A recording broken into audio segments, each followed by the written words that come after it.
भाई मेरे आज की इस वीडियो में मैं आपको बिहार में एक आया हुआ वैकेंसी जिसका नाम है एईडीओ असिस्टेंट एजुकेशन डेवलपमेंट ऑफिसर जो बिहार एजुकेशन डिपार्टमेंट के अंतर्गत आया है के फॉर्म को फिलअप करके दिखाने वाला हूं।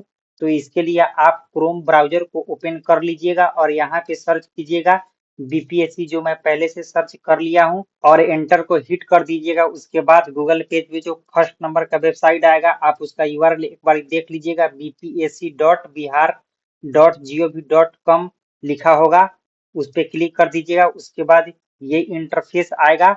तो ये दोस्तों आप देख सकते हो बिहार पब्लिक सर्विस कमीशन का ऑफिशियल वेबसाइट है और यहाँ पर जो ऑनलाइन एप्लीकेशन का सेक्शन बना हुआ है इस पे आप क्लिक कर दीजिएगा। उसके बाद ये इंटरफेस खुलकर आएगा और यहाँ से आप एडीओ के फॉर्म को कंप्लीटली भर पाइएगा। तो आप सबसे पहले वन टाइम रजिस्ट्रेशन कीजिएगा, न्यू रजिस्ट्रेशन पे क्लिक करके, और इस इंटरफेस को एक बार आप देख लीजिएगा। तो चलिए मैं इस पे क्लिक कर देता हूँ। उसके बाद ये इंटरफेस खुला जिसमें इंस्ट्रक्शंस दिया गया है, इंस्ट्रक्शन फॉर डिजी लॉकर, और नीचे स्क्रॉल करने पर instruction for online one time registration दो इंस्ट्रक्शन दिया गया है। आप इसको अच्छे से पढ़ लीजिएगा और क्लोज पे क्लिक कर दीजिएगा। और मैं मोटा मोटी थोड़ा बता दूं कि बोला जा रहा था कि आप डिजी लॉकर का एक अकाउंट बना लीजिए क्योंकि फॉर्म भरने में उसका रिक्वायरमेंट है। और दूसरा वन टाइम रजिस्ट्रेशन से रिलेटेड कुछ गाइडेंस दिया गया था जो मैं खुद आगे बताऊंगा। तो चलिए शुरू करते हैं। और वही इंस्ट्रक्शन यहाँ पे भी दिखाई दे रहा है। तो फर्स्ट नंबर सेक्शन पे बोला जा रहा है ईमेल आईडी टाइप करने को। तो यहाँ पे आप अपना ईमेल आईडी टाइप कर दीजिएगा और गेट ओटीपी पर क्लिक कर दीजिएगा। फिर ईमेल आईडी पे जो ओटीपी जाएगा उसको यहाँ पर इस सेक्शन में टाइप कर दीजिएगा और वेरीफाई ओटीपी पे क्लिक कर दीजिएगा। यहाँ पर नोट में कुछ दे रहा है दोस्तों कि अगर ईमेल आईडी पे आपका मेल नहीं जाता है तो वो ईमेल आईडी का जो स्पैम फोल्डर बना होता है उसमें चला जाएगा। तो एक बार उसको भी आप देख सकते हो ओटीपी के लिए। फिर उसी तरह से मोबाइल नंबर यहाँ पे टाइप कीजिएगा, गेट ओटीपी पे क्लिक कीजिएगा, ओटीपी आएगा, यहाँ पे ओटीपी टाइप कीजिएगा और वेरीफाई ओटीपी पे क्लिक कर दीजिएगा तो मोबाइल नंबर भी वेरीफाई हो जाएगा। फिर आपको पासवर्ड क्रिएट करना है। तो यहाँ पे पासवर्ड आप एक स्ट्रॉन्ग पासवर्ड बना लीजिएगा जिसमें number, letter and alpha numeric digit भी रख लीजिएगा और फिर उसको यहाँ पे कंफर्म कर दीजिएगा। तो स्ट्रॉन्ग पासवर्ड भी क्रिएट हो जाएगा। फिर यहाँ पे बोला जा रहा है candidates name as per matriculation marksheet, यानी कि 10th का जो मार्कशीट है उसके अकॉर्डिंग आपका जो नेम होगा यहाँ पे आप लिख दीजिएगा। फिर उस नेम को यहाँ पे वेरीफाई कर लीजिएगा। फिर यहाँ पे बोला जा रहा है कैंडिडेट फादर नेम लिखने के लिए एज पर मेट्रिकुलेशन मार्कशीट। तो यहाँ पे आप अपने पिताजी का नाम टाइप कर दीजिएगा। फिर अपने पिताजी के नाम को यहाँ पे वेरीफाई कर लीजिएगा। फिर उसके बाद बोला जा रहा है इस सेक्शन में candidates mother name as per matriculation certificate. तो फिर अपने माताजी का नाम यहाँ पे लिख लीजिएगा। फिर यहाँ पे उसे वेरीफाई कर लीजिएगा। फिर मैं नीचे आता हूँ इस सेक्शन में। तो बोला जा रहा है कैंडिडेट्स डेट ऑफ बर्थ।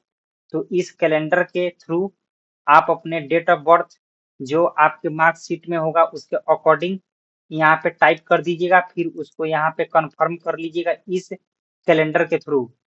फिर उसके बाद आप अपना जेंडर बताइएगा। तो मेरे केस में जो है मैं अपना जेंडर सेलेक्ट कर लिया। फिर मैं अपने जेंडर को वेरीफाई कर लेता हूँ और आईडी टाइप में इस सेक्शन को मैं क्लिक करता हूँ। यहाँ पे Aadhaar card, PAN card, driving licence आ रहा है तो मोस्टली करके सब पर्सन आधार कार्ड को ही चूज करता है तो मैं भी कर लेता हूँ।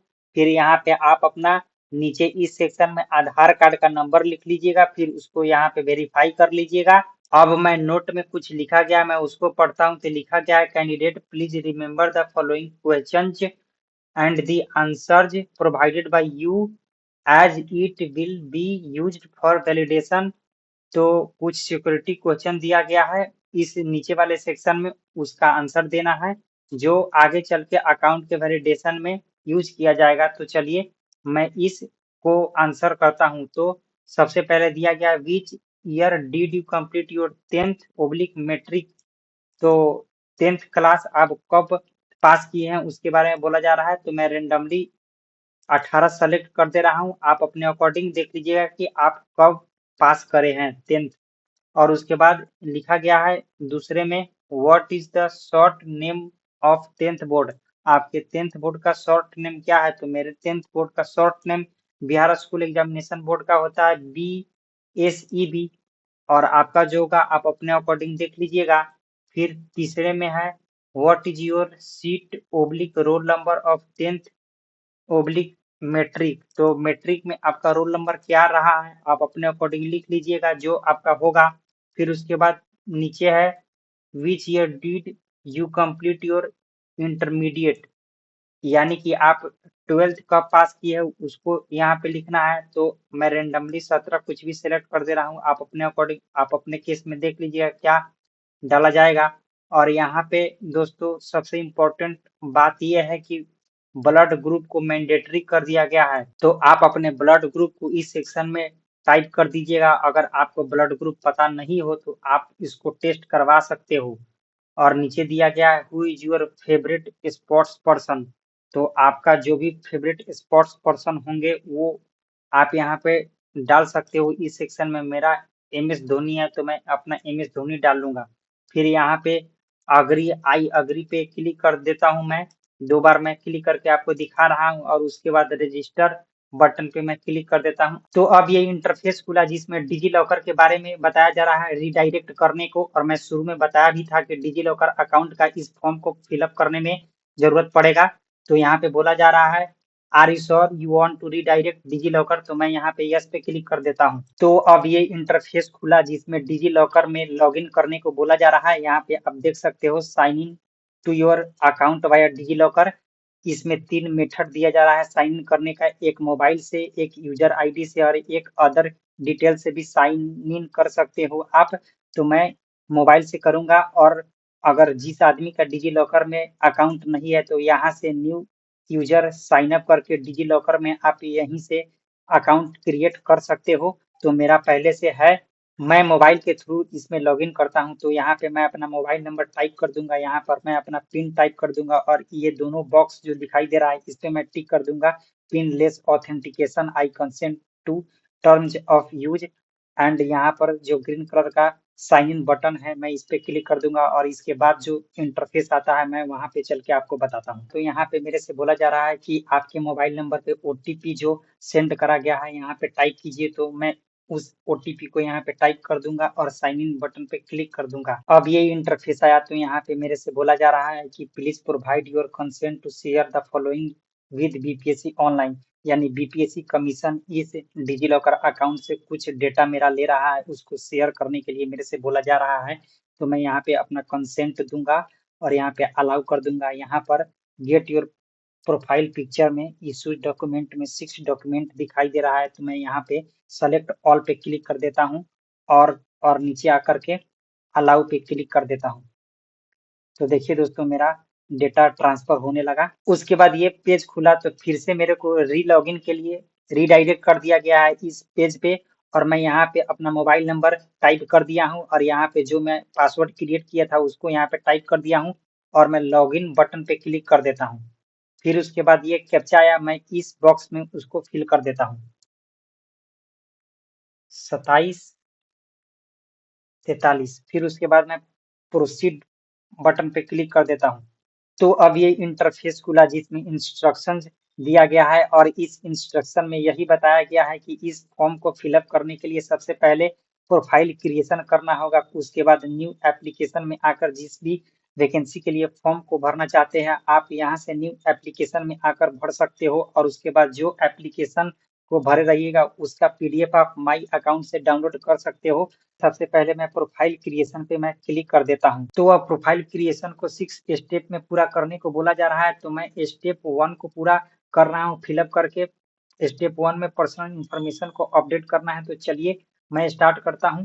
तो सबसे पहले यहाँ पे आप अपना नाम लिख दीजिएगा। फिर यहाँ पे आप अपना हिंदी में नाम लिख दीजिएगा। फिर इस सेक्शन में आपसे डेट ऑफ बर्थ टाइप करने को बोला जाएगा। फिर यहाँ पर आप अपना जेंडर चूज कर लीजिएगा। फिर उसके बाद आप अपने पिताजी का नाम यहाँ पे लिख लीजिएगा। फिर उसके बाद आप अपने माताजी का नाम यहाँ पे टाइप कर दीजिएगा। फिर उसके बाद 1.7 में मैरिटल स्टेटस को कंफर्म करने के लिए बोला जा रहा है। तो आप अपना मैरिटल स्टेटस जो भी होगा मैरिड अनमैरिड जो भी होगा आप अपने अकॉर्डिंग देख लीजिएगा। मेरे केस में अनमैरिड है तो मैं अनमैरिड पे क्लिक कर दिया। फिर उसके बाद वेरीफाई मैरिटल स्टेटस है तो मैं वेरीफाई कर लेता हूँ। अनमैरिड पे दोबारा मैं क्लिक कर दिया। फिर उसके बाद आधार कार्ड जो आईडी टाइप में आधार कार्ड में सेलेक्ट किया था रजिस्ट्रेशन फॉर्म में ही, वही फेच होकर यहाँ पे आ गया है। और यहाँ पे आधार कार्ड नंबर दिखाई दे रहा है जो मैं इसको ब्लर कर दिया हूँ। फिर उसके बाद बॉडी आइडेंटिफिकेशन मार्क्स इस सेक्शन में भरना है, यानी कि आपके बॉडी में जो भी कटे फटे का निशान होगा आप यहाँ पे एज आइडेंटिफिकेशन मार्क्स के रूप में टाइप कर दीजिएगा। फिर उसके बाद यहाँ पे बोला जा रहा है कि आप कभी इससे पहले नाम कभी चेंज करे हैं तो यहाँ पे आप नो पे क्लिक कर दीजिएगा। अगर आपके केस में कभी अगर नाम चेंज करे हुईएगा तो यस पे आप क्लिक कीजिएगा। मेरे केस में नो है तो मैं नो पे क्लिक कर देता हूँ। फिर उसके बाद आता हूँ दोस्तों, तो यहाँ पे बोला जा रहा है कि क्या आप इंडिया के सिटीजन है, तो यस पे मैं क्लिक कर देता हूँ। फिर उसके बाद बोला जा रहा है कि is your fathers permanent resident origin of Bihar state, यानी कि आप बिहार राज्य के निवासी है। तो मेरे केस में यस है तो मैं इस पे यस पे क्लिक कर दिया। फिर उसके बाद बोला जा रहा है कि verify is your father permanent resident of state of Bihar, Bihar राज्य के निवासी आपके पिताजी हैं, उसको वेरीफाई करना है तो मैं यहाँ पे यस पे क्लिक कर देता हूँ। फिर उसके बाद बोला जा रहा है रेजिस्टेंस सर्टिफिकेट, यानी कि अगर आप बिहार राज्य के निवासी होंगे तो आपके पास निवास प्रमाण पत्र होगा, उसका सर्टिफिकेट नंबर इस सेक्शन में टाइप कर दीजिएगा। उसके बाद उस सर्टिफिकेट का जो इशू डेट होगा उसको इस कैलेंडर के थ्रू आप सेलेक्ट कर लीजिएगा। फिर मैं नीचे आता हूं दोस्तों, तो यहाँ पे बोला जा रहा है कास्ट पब्लिक कैटेगरी डिटेल्स, तो आपका जो भी कास्ट एवं कैटेगरी डिटेल होगा यहाँ पे आप उसको भरिएगा। तो मैं यहाँ पे आ रहा हूँ, यहाँ पे लिख रहा है कि do you belong to any reserve category, तो मैं यहाँ पे यस पे क्लिक कर देता हूँ। फिर उसके बाद बोला जा रहा है सेलेक्ट द कैटेगरी कोड, तो जो भी आपका कैटेगरी होगा EWS SC ST EBC BC जो भी होगा आप अपने अकॉर्डिंग सेलेक्ट कर लीजिएगा। फिर उसके बाद इसमें वेरीफाई करने को बोला जा रहा है उस कैटेगरी कोड को, तो जो इसमें भरे रहिएगा फिर वो जो इसमें उसको वेरीफाई कर लेना है। फिर अगले सेक्शन में आता हूँ, यहाँ पे सेलेक्ट कास्ट नेम, तो यहाँ पे आप अपना कास्ट नेम सेलेक्ट कर लीजिएगा इस सेक्शन में। और उसके बाद यहाँ पे है कास्ट सर्टिफिकेट नंबर, तो मैं यहाँ पे आपको बता देना चाहता हूँ कि बिहार में ओबीसी को दो भाग में बांटा गया है, एक बीसी और दूसरे को ईबीसी बोला जाता है। और इनके लिए कास्ट सर्टिफिकेट के रूप में एनसीएल सर्टिफिकेट नंबर डाला जाता है। एनसीएल सर्टिफिकेट ही इन लोगों का होता है। और एससी एसटी एंड ईडब्ल्यूएस के लिए अलग सर्टिफिकेट आता है। अगर आप जो भी कैटेगरी कोड को सेलेक्ट कीजिएगा उसके अकॉर्डिंग यहाँ पे कास्ट सर्टिफिकेट नंबर लिखना होगा। तो मैं आपको थोड़ा बता दिया हूँ, बीसी ईबीसी को लेकर काफी लोग इसमें कंफ्यूज रहते हैं। और उसके बाद जो आपका कास्ट सर्टिफिकेट होगा उसका इशू डेट इस सेक्शन में इस कैलेंडर के थ्रू टाइप कर दीजिएगा।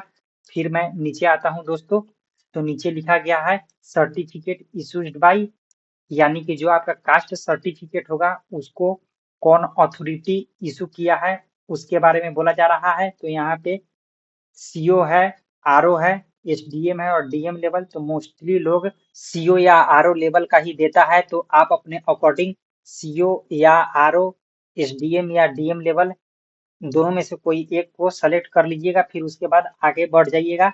तो मैं आगे आता हूं और इसमें लिखा गया है 1.20 में are you a grandson oblique granddaughter of freedom fighter as per advertisement, क्या आप स्वतंत्रता सेनानी के वंशज है, यहाँ पे बोला जा रहा है। तो मेरे केस में नो है तो मैं नो पे क्लिक करता हूँ। फिर उसके बाद यहाँ पे फिजिकल मेजरमेंट बोला जा रहा है।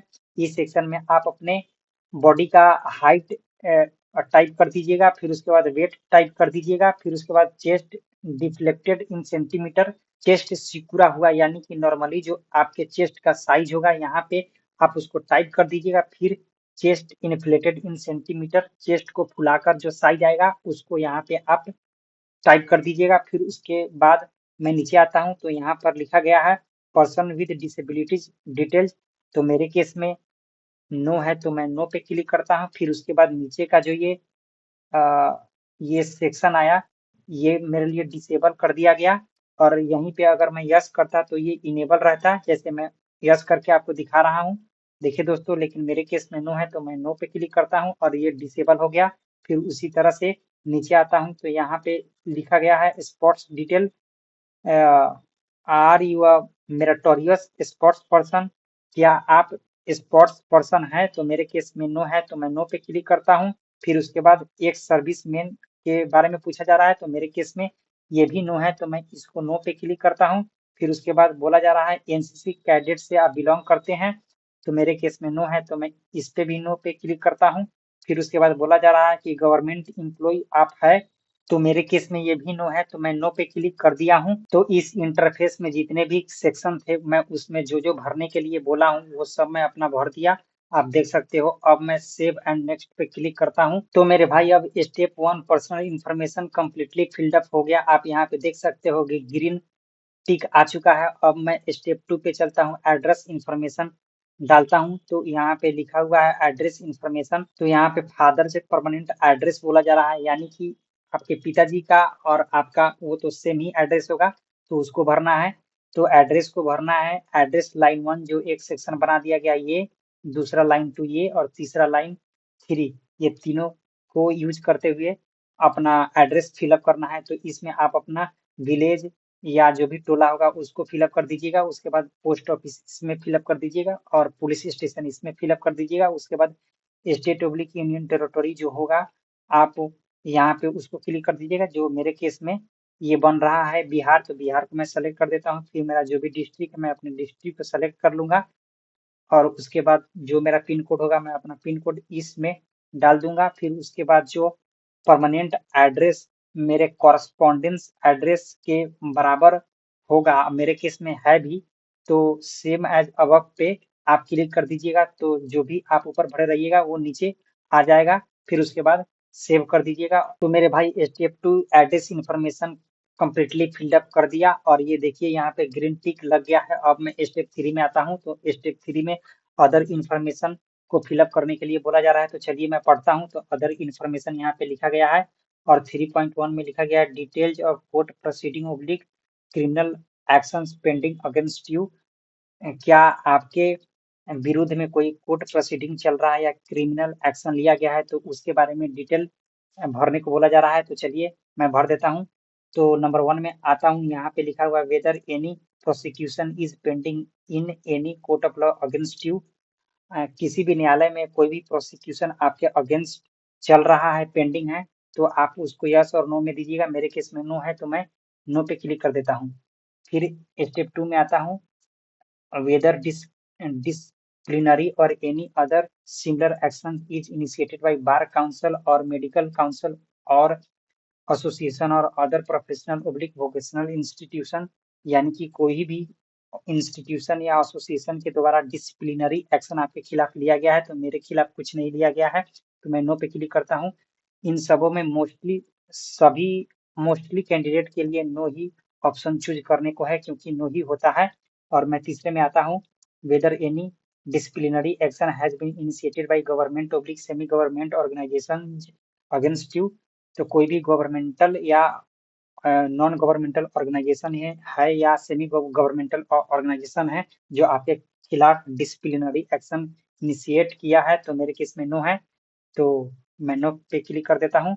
और 4 नंबर में आते हैं, तो यहाँ पे लिखा गया है was any court case filed against you, क्या आपके अगेंस्ट में विरुद्ध में कोई कोर्ट केस फाइल किया गया है, तो मेरे केस में नो है, तो मैं नो पे क्लिक कर देता हूँ। एंड नंबर 5 पॉइंट में बोला जा रहा है कि कोई भी कमीशन जो एग्जामिनेशन कंडक्ट कराती है आपको धोखाधड़ी करते हुए पकड़ी है और आपको डिबार्ड या ब्लैक लिस्ट किया है, तो यस और नो में बोला जा रहा है मेरे को इंडिकेट करने के लिए, तो मैं यहाँ पे नो पे क्लिक कर देता हूँ क्योंकि मेरे केस में नो है।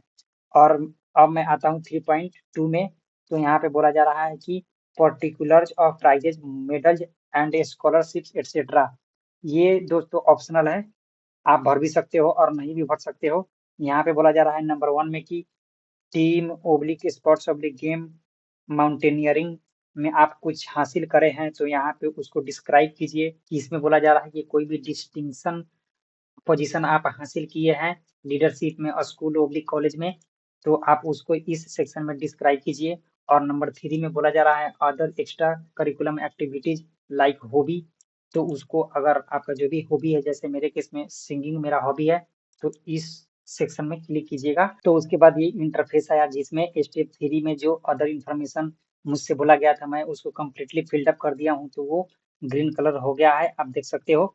अब मैं स्टेप 4 में आता हूँ, क्वालिफिकेशन इन्फॉर्मेशन को फिलअप करता हूँ।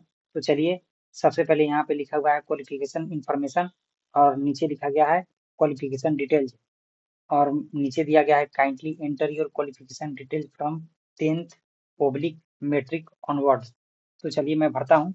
तो सबसे पहले यहाँ पे qualification oblique publication oblique internship oblique training बोला जा रहा है, तो इसमें मैं सबसे पहले 10th डाल देता हूँ। फिर ऑटोमेटिकली यहाँ पे नेम ऑफ क्वालिफिकेशन में 10th आ जाएगा और फिर उसके बाद सब्जेक्ट ब्रांच का जो सेक्शन है ये 4.3 में ये डिसेबल हो गया।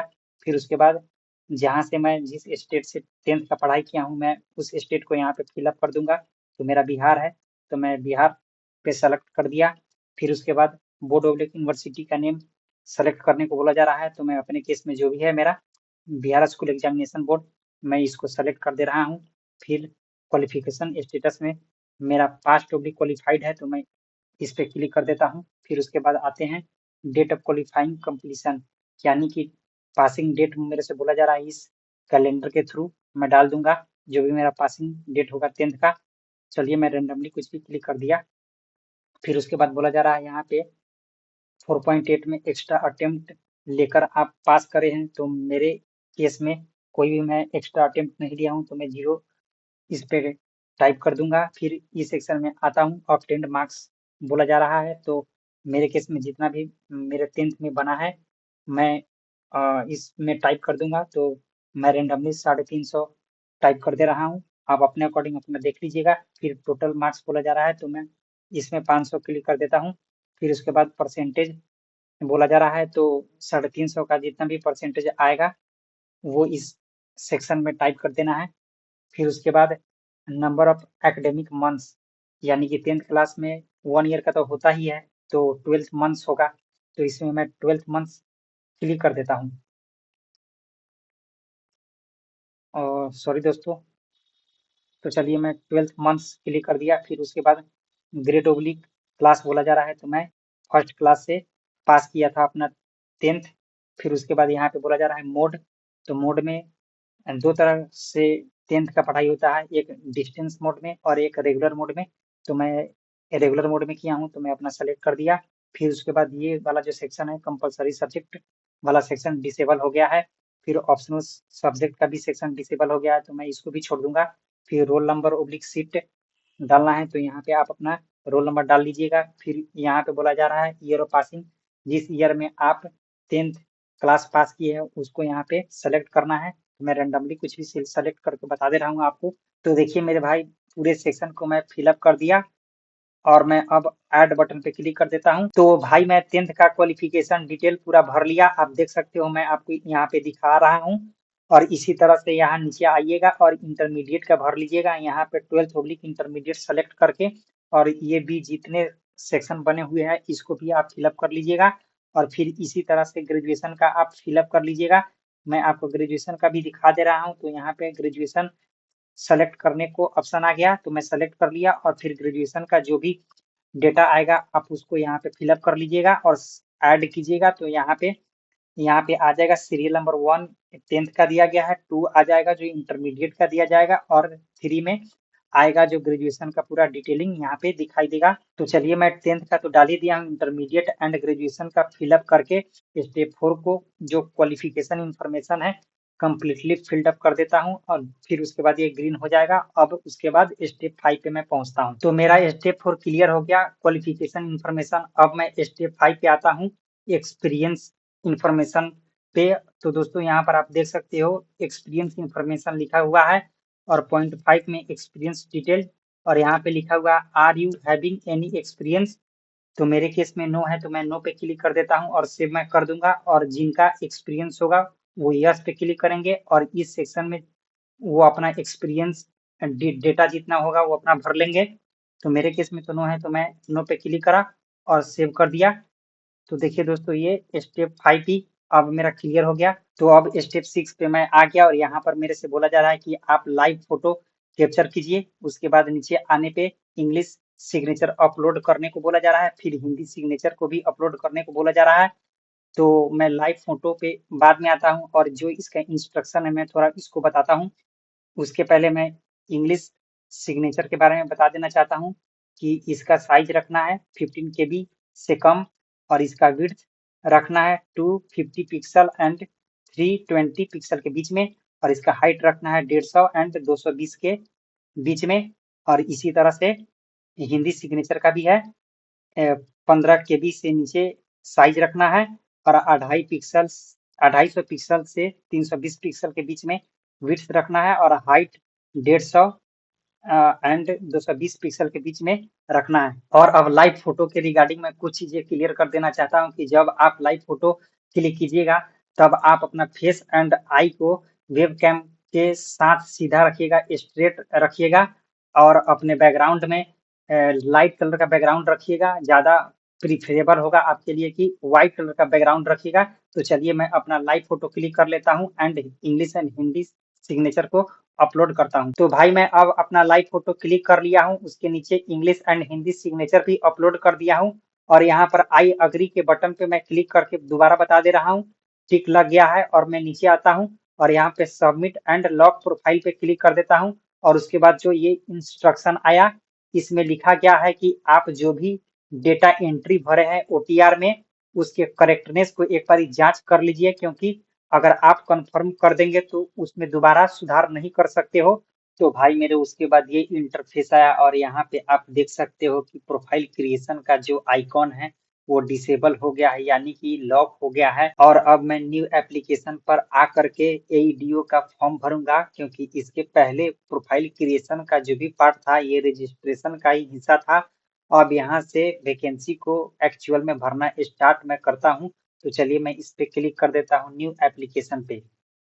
फिर उसके बाद ये इंटरफेस आया और यहाँ पे सीरियल नंबर 1 में मैं हाईलाइट कर दे रहा हूँ। आप देख सकते हो ये जो सेक्शन खुला यही है AEDO वैकेंसी का एडवर्टीजमेंट। और मैं एक्शन के नीचे जो व्यू आइकॉन दिया हुआ है मैं इस पे टैप करके आगे बढ़ जाता हूँ। तो मेरे सामने ये इंटरफेस आया और यहाँ पर लिखा हुआ है एडवर्टीजमेंट नंबर और यहाँ पर लिखा हुआ है assistant education development officer under education department Bihar. वही AEDO का फुल फॉर्म लिखा हुआ है और इस एप्लीकेशन का start date and last date end date लिखा हुआ है भरने का। और एग्जामिनेशन वही दिया गया है असिस्टेंट एडुकेशन, ऊपर वाला ही है। और मैं यहाँ पे नीचे आता हूँ चेक एडवर्टीजमेंट क्राइटेरिया पे मैं क्लिक कर देता हूँ। तो चेक एडवर्टीजमेंट क्राइटेरिया कीजिएगा, उसके बाद ये नीचे पैनल खुलेगा और इस पैनल में वो सारे डेटा भरे गए हैं जो प्रोफाइल क्रिएशन में आप दिए थे। तो इसको आप केयरफुली तरीके से वेरीफाई कीजिएगा और फिर नीचे आइएगा। इस इंटरफेस में जो न्यू दिया गया है कुछ भरने के लिए मैं उसको आपको बताना चाहता हूँ। तो आप नीचे आइएगा, एक्सपीरियंस डिटेल के बाद यहाँ पर इस इंटरफेस में पोस्ट एक न्यू चीज दिया गया है, तो इसको जान लेते हैं। इसमें लिखा हुआ है assistant education development officer under education department Bihar. वही पोस्ट का नेम लिखा हुआ है और यहाँ पे दिया गया you can apply for this post based on the information you provided. जो इंफॉर्मेशन आप प्रोफाइल क्रिएशन में दिए थे उसके अकॉर्डिंग आप इस पोस्ट को अप्लाई करने के लिए एलिजिबल है। और ये यहाँ पे नीचे लिखा हुआ है ऑल कैंडिडेट्स कैन अप्लाई, सभी कैटेगरी के कैंडिडेट्स अप्लाई कर सकते हैं। फिर मैं नीचे आता हूँ, यहाँ पे लिखा हुआ है please choose your post, you are eligible for following post only. और वही पोस्ट AEDO यहाँ पर भी दिया हुआ है। फिर मैं नीचे आता हूँ तो यहाँ पे लिखा हुआ है provide answer of the following question. तो यहाँ पे 11 क्वेश्चन दिया गया है, इसका आंसर मुझे करना है। तो मैं बारी बारी से पढ़ के बताता हूँ कि क्या है। तो नंबर 1 में है enter previous attempts of appearing in competitive examination conducted by BPSC, enter 0 if you are not Bihar government employ. यहाँ पे कुछ समझने वाला दोस्तों ये बात है कि BPSC के द्वारा जो भी एग्जाम कंडक्ट कराया गया है आप उसमें कभी अपीयर किए हैं तो यहाँ पर आप लिखिएगा। लेकिन यहाँ पे पोस्ट में दिया गया है कि enter 0 if you are not Bihar government employ, Bihar सरकार के अंतर्गत आप नौकरी नहीं करते हैं तो यहाँ पे आप 0 सेलेक्ट कीजिएगा। चाहे क्यों नहीं आप BPSC के द्वारा जितने भी एग्जाम कंडक्ट कराए गए हैं उसमें बैठे हो या नहीं हो उससे कोई मतलब नहीं है। फिर मैं नंबर 2 में आता हूँ, यहाँ पर लिखा गया है enter certificate number of matric certificate oblique marksheet for DOB. Date of birth के वेरिफिकेशन के लिए 10th का मार्कशीट या सर्टिफिकेट का नंबर यहाँ पे टाइप करना है, तो आप कर दीजिएगा।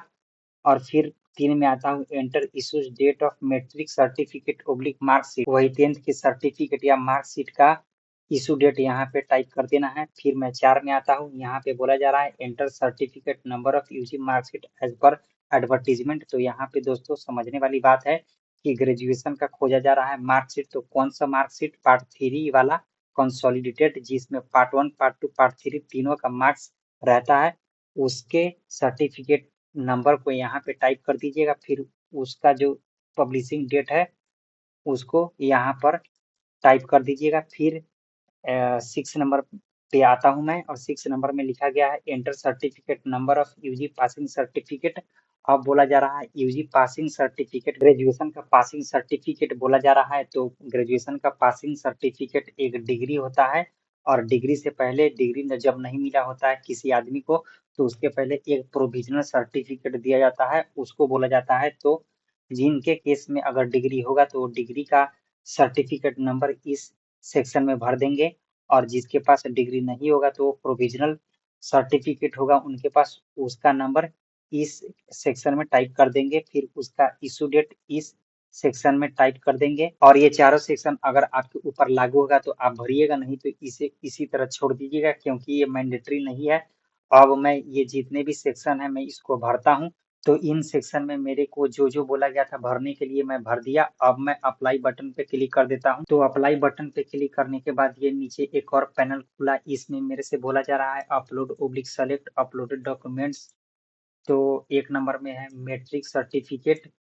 तो यहाँ पे आपके केस में अपलोड का ऑप्शन आ रहा होगा, मेरे केस में री अपलोड का आ रहा है, क्योंकि मैं पहले से अपलोड कर दिया हूँ।